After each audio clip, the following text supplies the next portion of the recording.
Emmanuel. Hello, this is Emmanuel. Hello, Hey. welcome to the show. Hi, okay, this is Emmanuel from Texas. I've been wanting to call for a long time now. I'm going to try to be brief, but like I said, I have a lot of thoughts on the subject. You guys have had conversations prior to this that kind of more aligned with the subject that I'm going to approach. But we had a previous caller saying that his brother just committed suicide, and it's kind of related to that. Okay. And again, I'm going to try to go through this fast. I don't want to waste you guys' time, but it's going to sound like I'm going to go through my whole life story for a second, but I promise it won't take long. So I was born in Mexico in a Catholic family in like a small village. So we didn't even have cars. It was just like horses. And so it was very, very heavily Catholic. And so that was always a really big part of my life, was just being Catholic. And when I want to say 5 or 6 years old, 7, around there, I had a near-death experience. It was, the story supposedly says that I was declared dead for a while, but it was a result of a drowning. So from what I've read, children that have survived actually, dying because of drowning always have, or usually have, their brain cells died, or they have mental problems. So I think really I just had a near-death experience. I don't think I died. Okay. And I did have like a spiritual, I guess, experience that isn't really relevant to this conversation, but I could describe it for you if you like. That's okay. You had an experience that you take as spiritual or supernatural. Right. So again, I don't think I actually died or I met God or anything like that. I just had a near-death experience that I interpreted as being spiritual and affected my life in that manner. So for a long time, I think when I was a kid, I would really just love thinking about heaven. Which I know it's kind of weird, but I would kind of fantasize about, just how amazing heaven would be. And I think that kind of put my mind in a kind of a, I was always just kind of thinking, what they were used to say about me is, he's thinking about the moons and the stars. And, the kids are over there, talking about, sports or whatever. So when I was about 13 years old, I hit this really, something happened in my mind, and I got very, suicidal. And, if you know about Catholicism, that it's a mortal sin. Can I help you summarize? That's can I help just a little bit? Murder someone, and you'll never have the chance to ask for forgiveness, so you'll die with that sin, basically. Yeah. And so, hey, Emmanuel. Whole year from when Emmanuel. Yep. If we had more time in the show, I'd want to continue, but can I help you a little bit here?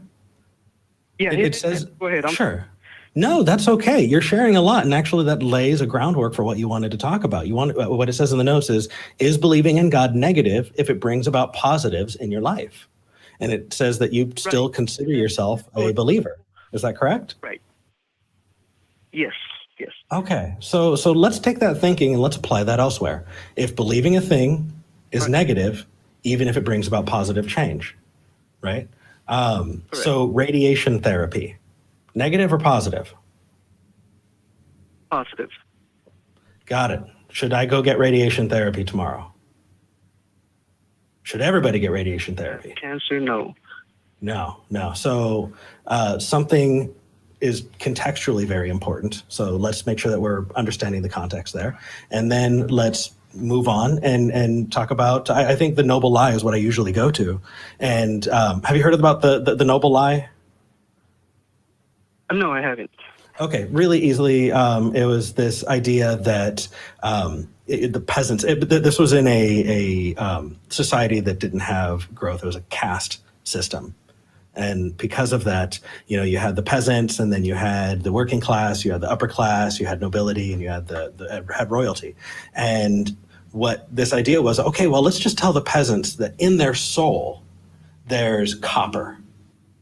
and the next class up, well, actually, the reason why they're this working class, or this artisan class, is because they have iron in their souls. And the higher up you get, really, you have gold and silver. Right. And so on. Yeah.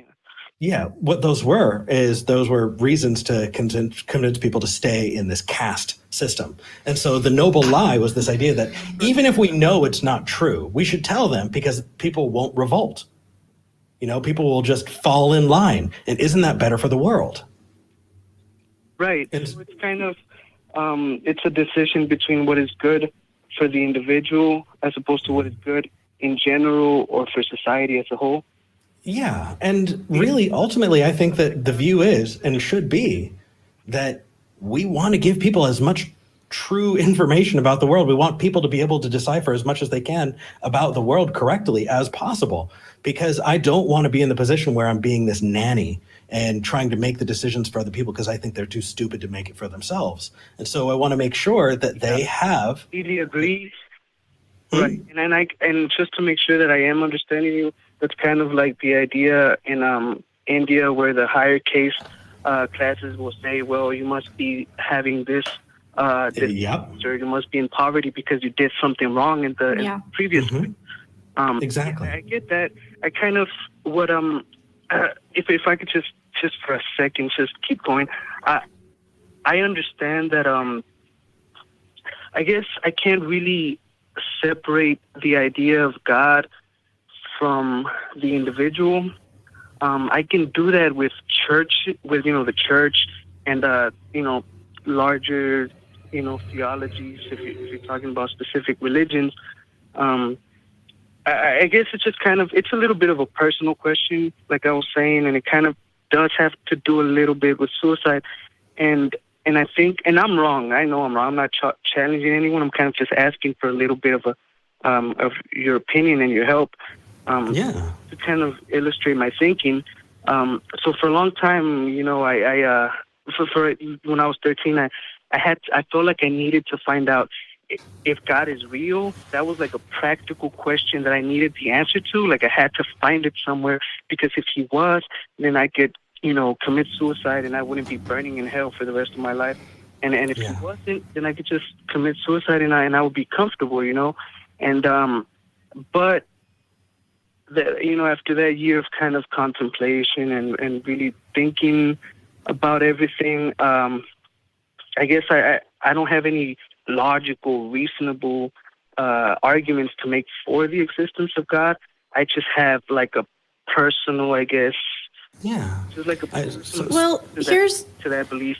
Now, I feel like it messed me up. Like I feel like it helped me in that moment, in the sense that it made me hold on. Like once Emmanuel, I'm gonna jump in here real quick, because we are coming up on the end of time, and I want to make sure that I address what your question is, at least according to what we've got on our call sheet.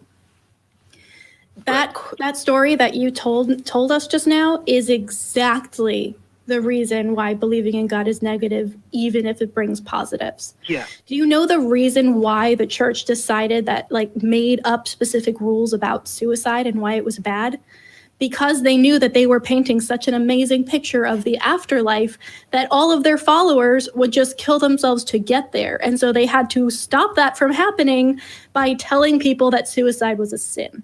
So the fact that you even had that conversation with yourself and had to use religious thinking in order to get yourself out of that funk, and I'm so glad you did, is a negative. You can have positive influences that will help you with things like suicidality or depression or any kind of mental health that don't come along with those stigmas, right? There are healthier ways to get these things that don't have all that baggage. If you didn't believe that heaven existed, if you didn't wonder if God was real, then that would have been taken off your plate as you were dealing with this suicidality, and you wouldn't have had to loop that in and make it that much more complicated and maybe even alluring. So I think the point that we try to make is not that there are no positive experiences that happen in religion. There are. We're trying to say that those things can exist outside of religion and not come with all of the baggage and all of the potential harm that is also there.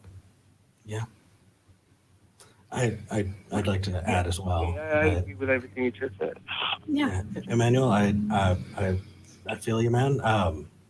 I've fought clinical depression for pretty much my whole life, so I get it. Just speaking to you personally, another piece that a lot of people don't get is this idea of purpose, and I think that ties in a lot with what V said. You know, if you've been sold this false bill of goods Yes. that God has an ultimate purpose for you, then finding out that that God doesn't exist means that that ultimate purpose you were sold all of a sudden is not in the equation. But finding and giving yourself purpose, you know, realizing, hey, I can set goals for myself and achieve those goals, not because some deity is going to put me over his knee and spank me, but because that's what I want to do. Let me tell you, man, it is so rewarding. It is so, so rewarding. So if you haven't, you know, or if it's something that you're working with, or if you're working with a therapist, hopefully you are, I encourage you to work on purpose, because it's not something that you need to wait around for. No, man, I you know, that's something I did need to hear, and it goes exactly with, you know, I kind of just wanted to put a little warning out there. I think part of where my thinking messed me up was, you know, I believed in God, and, you know, I believed at some point, you know, he understands. He won't send you to hell for this or that just on a whim. But I think what messed me up was I always thought that there was some kind of moral mechanism, some kind of system in place behind the curtain that will kind of say, oh, well, Emmanuel's been a good guy, or so-and-so has been good. They deserve this. And so I always view it as like a cosmic ledger. not really, right. Yeah, and like you said, you know, choosing your own purpose and then going out there and not relying on some invisible hand to kind of guide you or give you this, give you that. So yeah, you got me there the faster way, I guess. Well, good, and definitely thank you for calling in. Yeah. We don't often get callers who put a trigger warning before what they have to say, and you did, Yes. which is incredibly kind. So, Emmanuel, send in love rings. Take care, buddy. Thank you for calling in. Absolutely. Thank you, and you guys are doing really important work, and I hope you keep doing it. Thank you. Do it as long as we can. That makes me so happy. Thank you, Emmanuel. Emmanuel still considers himself a believer, but he's in our community, damn it. I mean, absolutely. welcome. Whether you decide to call yourself an atheist or not, you're one of us.